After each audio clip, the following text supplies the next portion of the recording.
Não posso deixar de, no dia de hoje, representando a Bahia, registrar o Dia da Consciência Negra. E quero começar pelo momento que vivemos. O conflito, a intolerância e a violência que se fizeram presentes como nunca na sociedade brasileira neste ano que ora se finda. A velha tese de que o povo brasileiro é pacífico e ordeiro, tema recorrente nos discursos oficiais que nós tanto vimos desde o período da escola do segundo grau, foi jogado literalmente na lata do lixo. O que se viu foi parte significativa da sociedade brasileira revelando o seu lado mais tenebroso.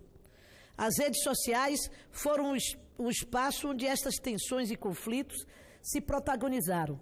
Não importava se o assunto era política, religião, racismo, economia ou comportamento. O elemento que se fazia presente em todos os momentos era a intolerância. A intolerância no falar, no escutar, no pensar e no perceber. Era como se estivesse ocorrendo a expiação pública dos nossos demônios mais ferozes. Por isso mesmo, milhares de pessoas tiveram suas reputações aniquiladas publicamente. O racismo, que no nosso país é um crime inafiançável, segundo a Constituição Federal, acabou virando na boca de alguns mimimi. E a exaltação aos grupos de extermínio, fossem virtuais ou presenciais, passou a ser o must do momento. Os exemplos mais dramáticos e gritantes dessa intolerância foram os assassinatos da vereadora Marielle Franco, no Rio de Janeiro, e do mestre de capoeira Moa do Catendê, na Bahia. O assassinato de Marielle transformou-se num caso internacional, que mobiliza inúmeros organismos internacionais do campo dos direitos humanos, visto que, passado mais de 8 meses, não se avançou nas investigações sobre autoria e mandantes que continuam impunes. Moa do Catendê, além de mestre de capoeira, era um dos grandes produtores da cultura negra baiana. Foi bailarino, cantor e compositor de inúmeros sucessos, gravados inclusive por Caetano Veloso, destacado artista brasileiro e baiano, que lhe prestou uma emocionante homenagem quando da sua morte.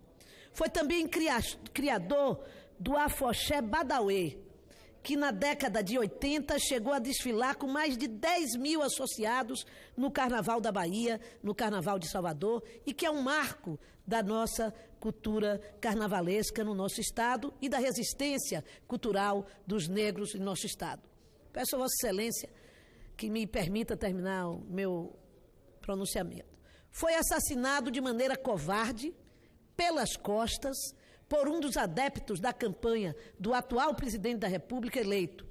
Era a data da eleição e ele estava comemorando ou discutindo no bar o seu posicionamento em defesa de Haddad, que ganhou na Bahia, assim como ganhou no seu estado, e ele foi hostilizado e depois barbaramente, covardemente assassinado com facadas por um homem que lhe apunhalou pelas costas. Jogando por terra e negando tudo que foi conquistado duramente na Constituição de 88.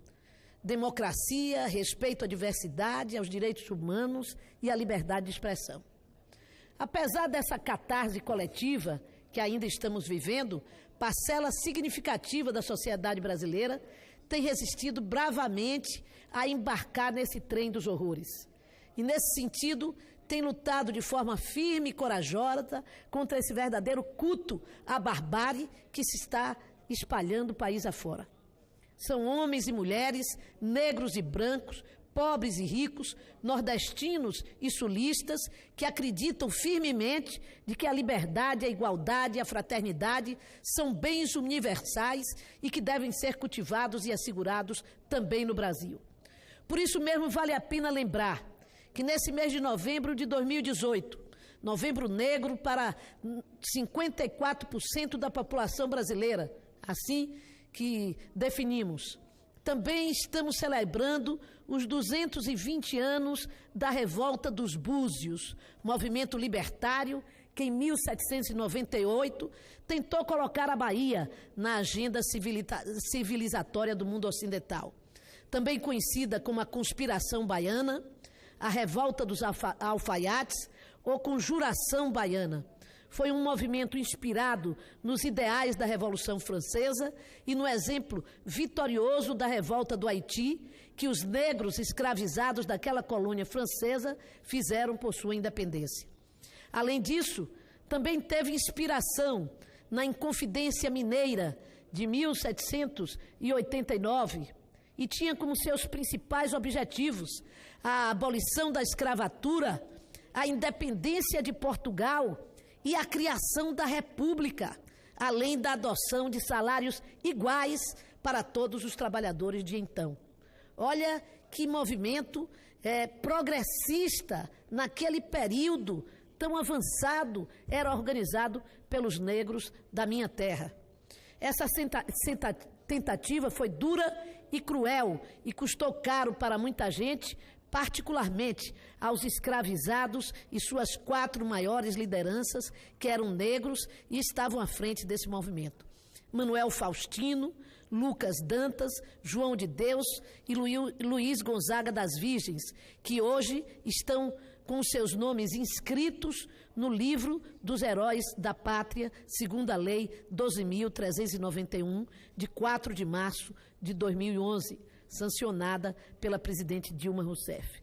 Além de terem sido condenados por traição ao Império Português, foram enforcados e esquartejados em praça pública na cidade do Salvador, capital do Estado, que tenho a honra de representar neste Senado. Este exemplo histórico mostra claramente que a brutalidade, a insensatez, a arrogância, o autoritarismo estão presentes em nossa história há muito tempo. Do mesmo modo, ainda há muito tempo, homens e mulheres da Bahia e do Brasil lutam e doam suas vidas para que esses princípios do iluminismo, a liberdade, a igualdade, a fraternidade, também se façam presentes em nossa sociedade. Nesse sentido, os exemplos deixados pelos 4 mártires da Revolta dos Búzios, assim como o exemplo de Zumbi dos Palmares, é de que, independente do desafio, a luta continua. Vou finalizar, presidente. Por isso, ao celebrarmos mais um ano, o mês da consciência negra em nosso país, tendo nosso grande herói, Zumbi dos Palmares, como referência maior, invocamos mais uma vez as bandeiras da liberdade, igualdade e fraternidade, não como uma remissão ao passado ou figura de retórica, mas para que sirvam como nossos faróis do presente a iluminar esses tempos sombrios, violentos e virulentos que estamos vivendo. Toca zabumba que a terra é nossa. Assim, senhor presidente, encerro dizendo que, por minha iniciativa, uma senadora da terra da Bahia negra, que se reconhece como sendo a terra onde há mais negros em nosso país e a cidade do Salvador a cidade mais negra fora da África, que eu criei juntamente com o senador Paim, aqui no Senado, com a aprovação de todos vocês, de todos nós, a comenda senador Abdias Nascimento, que é entregue anualmente a personalidades que tenham dado uma contribuição relevante à proteção e à promoção da cultura afro-brasileira. Já foram diversas pessoas nesses anos todos agraciados por esta comenda, e eu quero agradecer ao Senado e aos senadores esse esforço de contribuição à preservação da cultura negra em nosso país. E uma justa homenagem ao comendador senador Abdias Nascimento, que marcou a sua vida na luta contra o racismo. 18 personalidades foram agraciadas. Esse ano, infelizmente, em função da eleição, o Conselho não pôde se reunir a tempo, mas eu não posso deixar de dizer que a nossa luta contra o racismo, contra a discriminação se afirma cada vez mais no 20 de novembro e que nós, aqui no Senado, nunca deixamos esta data passar sem um registro da luta que marca a vida e a Constituição e a civilização e a identidade do povo brasileiro. Muito obrigada.